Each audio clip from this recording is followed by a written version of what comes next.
Olá, eu sou a professora Lídia e na aula de número 27 do terceiro ano do ensino médio, nós vamos estudar sobre efeito fotoelétrico, que ele está dentro daquele ramo da física quântica que estudamos na última aula, e a gente vai focar especificamente nesse tipo de efeito. O que é esse efeito fotoelétrico?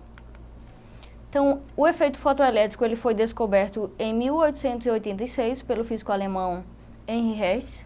Na ocasião, Hertz percebeu que a incidência de luz ultravioleta em chapas metálicas auxiliava a produção de faíscas. A explicação teórica ao efeito fotoelétrico, entretanto, só foi apresentada pelo físico alemão Albert Einstein em 1909. A dúvida que existia na época estava relacionada com a energia cinética dos elétrons, que eram ejetados do metal. Essa grandeza não dependia da luz incidente. Então, vamos relembrar aí das aulas anteriores, e lá do primeiro ano, o que é essa energia cinética? É a energia que relaciona-se ao movimento. Ao movimento de quê? Dos elétrons, por isso que o nome é chamado de efeito fotoelétrico. Então, ele vai relacionar uma interação da luz e, a partir daí, a energia cinética do elétron, quando este tem contato ou interage com a luz. Então, Einstein percebeu que o agente responsável pela ejeção de cada elétron era um único fóton. Fóton, então, já entendido como partícula, que foi compreendido que foi compreendido por Max Planck, explicado e depois comprovado matematicamente por Einstein. Uma partícula de luz que transferia aos elétrons uma parte da sua energia e ejetava ou tirava ela desse material, do átomo, da sua frequência, se a sua frequência fosse grande o suficiente. Então, qual é a ideia inicial? Tem um material, quando é emitido, e lembrando que o material ele também precisa estar sujeito à interação. É tanto que esse efeito foi percebido através da chapa metálica. Por quê? Porque o metal ele é um bom condutor. Então, o elétron ele já está mais fácil de se deslocar nesse material aí, nesse átomo. Então, o que acontece? É incidido luz, algumas frequências, radiação, e se houver frequência suficiente, ou se for grande o suficiente, elétrons são ejetados desse material. Esse efeito é chamado de efeito fotoelétrico. Lembrando que quando fala de ejeção, a gente tem partículas negativas se movimentando, ou seja, energia cinética presente ali. Observe que na imagem, a explicação do efeito fotoelétrico, como que vai se dar. No centro, a gente tem uma partícula que está positiva ali, porque, obviamente, no centro tem prótons e nêutrons. Próton é a partícula positiva. E observe que tem várias linhas. Essas linhas representam os níveis de energia que foram explicados no átomo. Então, tem várias linhas, não são só essas.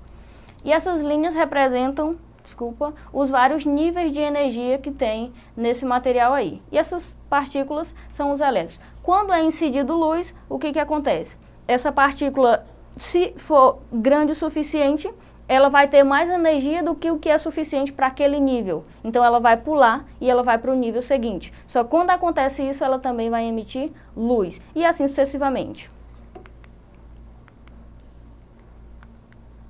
O efeito fotoelétrico é um fenômeno de origem quântica que consiste na emissão de elétrons por alguns materiais que, iluminados por radiação eletromagnética por frequências específicas. E lembrando, como tem aqueles níveis de energia, tem valores de energia associados a cada um desses níveis. Então, essas frequências já devem ser específicas. Os emitidos por esses materiais são chamados de fotoelétron. Fotoelétron justamente porque eles são emitidos a partir da luz que é recebida. E aí, o nome dessa partícula de luz é chamado de fóton. Como é que funciona esse efeito fotoelétrico? Consiste justamente nessa variação ou nesse deslocamento de elétrons, nesse movimento. E isso só ocorre por causa da interação dele com a luz, ou seja, da emissão de determinadas frequências de radiação, ou frequências de onda, quando interage com o material, a emissão dessa partícula. Os pacotes de luz, como explicou Max Planck, chamados de fóton, transferem energia para os elétrons. Se essa quantidade de energia for suficientemente maior do que a energia mínima necessária para se arrancar o elétron, estes não serão arrancados da superfície do material formando uma corrente elétrica. Então, ele pode sair e pode haver a formação de uma corrente elétrica. Lembrando, o que é uma corrente elétrica? são elétrons que se deslocam ao longo de um material condutor, no caso aí de eletricidade. Então, se eles se deslocam ali, tem a formação de uma corrente elétrica, e a partir daí pode ser aplicado em várias áreas, e tem uma principal aqui que está muito em evidência por essa época, e principalmente aqui na região norte do Brasil. Aqui é importante perceber que a energia cinética adquirida por elétrons depende exclusivamente da frequência da luz incidente e não da intensidade da luz emitida. Como assim? Observe que tem dois materiais aí representando chapas metálicas, que são condutores de eletricidade, são bons condutores, os materiais metálicos. E observe que essas linhas em forma de onda que estão sendo direcionadas para essas chapas têm cores diferentes. Uma mais próxima do ultravioleta e a outra vermelho, que representa o infravermelho. Observe que na primeira delas está sendo emitido ou tem umas bolinhas que saíram ali dessa chapa, mas na outra não tem. Isso por quê? Porque, claro, que a frequência do ultravioleta é uma frequência muito maior. E como é uma frequência muito grande, ela é capaz de arrancar elétrons dessa chapa metálica. Em contrapartida, o infravermelho tem uma frequência muito pequena. Uma frequência muito pequena quer dizer o quê? Energia pequena também. Ou seja, está sendo emitida energia, mas não é suficientemente grande para arrancar esses elétrons dessa chapa metálica. Então, essa energia vai depender de quê? Ela vai depender da constante de Planck, que foi quem explicou, tem um valor específico quando se vai calcular, e principalmente da frequência da emissão dessa energia eletromagnética que está incidindo nessa chapa metálica. E onde que se pode ser explicado ou onde que pode ser observado esse fenômeno chamado de efeito fotoelétrico? Trouxe uma aplicação para vocês. Tem diversas aplicações tecnológicas que surgiram com bases na explicação do efeito fotoelétrico. A mais famosa delas seja talvez a das células fotovoltaicas. Essas células são a unidade básica dos painéis solares. Por meio delas é possível converter a energia luminosa em corrente elétrica.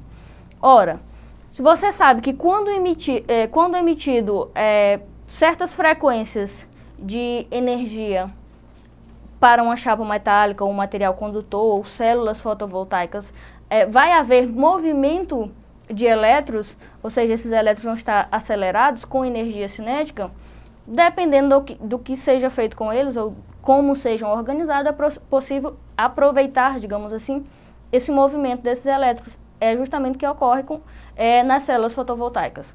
Quando eles se movimentam, tem a formação da corrente elétrica. Então, as células fotovoltaicas vão fazer isso. Vai pegar essa energia que antes estava em forma de luz, vai converter agora para energia, mas agora em forma de energia elétrica, em eletricidade, e isso vai aproveitar em residências ou em vários outros locais na qual queira se utilizar a energia elétrica para funcionamentos dos materiais. Outro exemplo são os relés. Observe que tudo está ligado à eletricidade aí, sensores de movimento também e fotorresistores. Todos eles têm esse princípio baseado na utilização dessa energia para conversão dela, primeiro em forma de luz e vai converter em forma de energia elétrica. A partir daí ela vai ser utilizada de algum modo, mas aí a forma em que mais fica evidente isso é na forma das células fotovoltaicas, que faz a conversão da energia em forma de luz e vai converter para energia em forma de eletricidade. Eu trouxe duas questões para exercitarmos aqui, que diz assim a primeira, que está a segunda aí, mas é a primeira. Sobre o efeito fotoelétrico, marque a alternativa correta, e aí é disposta algumas questões. A primeira diz assim: o efeito fotoelétrico depende da intensidade da radiação incidente na placa metálica. Lembra o que acabamos de falar agora há pouco. A outra diz assim, não há frequência mínima necessária para a ocorrência desse fenômeno. Também temos o que questionar aí.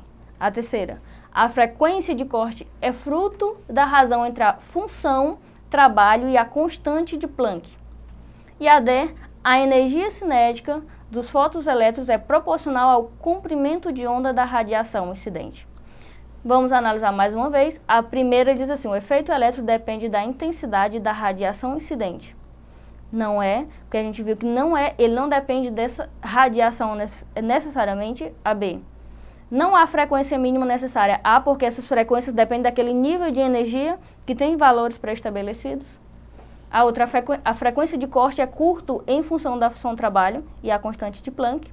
E aí a opção correta é a energia cinética dos fotoelétrons é proporcional ao comprimento de onda dessa radiação. O que é esse comprimento de onda? Esse comprimento de onda que vai ser aquela diferença entre um pico e um pico, ou um vale no movimento ondulatório que a gente tem aí. Se você não lembra, olha as aulas anteriores. Então vai ter esse movimento ondulatório aí, já que a luz ela tem esses dois caráteres. E aí essa repetição vai te dar um comprimento de onda. Aí você diz, mas você não falou desse comprimento de onda na explicação, mas eu falei de frequência. E a frequência é justamente essa repetição. Então, se você tem uma frequência muito grande, o comprimento de onda é pequeno. E se o comprimento de onda é pequeno, a frequência de onda da onda é grande. Então, isso vai interferir diretamente. Falou de frequência, automaticamente você compreende como que se dá a frequência da onda também, sendo os dois inversamente proporcionais. E agora sim, a segunda questão, que diz assim, analise as afirmativas abaixo, relativa à explicação do efeito fotoelétrico, tendo como base um modelo corpuscular da luz. Primeiro diz assim, a energia do fóton da luz incidente é transferida para o elétron do material de forma quantizada. Quantizada quer dizer que tem um valor específico discreto ali para ela. 2. A energia cinética máxima dos elétrons emitidos de uma superfície metálica depende apenas da frequência incidente e da função trabalho do metal. E a 3. Em uma superfície metálica, elétrons devem ser ejetados independentemente da frequência da luz incidente, desde que a intensidade seja alta o suficiente para que, pois esta está sendo transferida a energia para o metal. Então, aí a gente tem possíveis opções, poderia ser a 1, 2, 3 ou mais de uma. Então, as opções que vão ser verdadeiras é a 1 e a 2. Quais são essas opções? Voltando. A energia do fotoelétron da luz incidente é transferida para o elétron de forma quantizada. Lembrando que Planck ele estabeleceu já um valor que caracterizaria esse comportamento dual da luz, tanto de forma discreta quanto de forma contínua. Então, uma afirmativa verdadeira. E a segunda, a energia cinética máxima dos elétrons emitido pela superfície metálica depende aí justamente dessa frequência da luz que vai ser incidida nessa função trabalho. E essa função trabalho tem a ver com aquela energia cinética, que é o movimento dos elétrons. Essa terceira ela não é verdadeira porque ela vai, de certa forma, negar a segunda afirmativa. Então, se ela estiver certa, a segunda estaria errada e isso não é verdade. Ficamos por aqui, eu vou pedir que você acesse a plataforma Eduque para ver outras questões relacionadas ao conteúdo e outras aulas também. E eu te espero aqui na próxima aula. Até mais!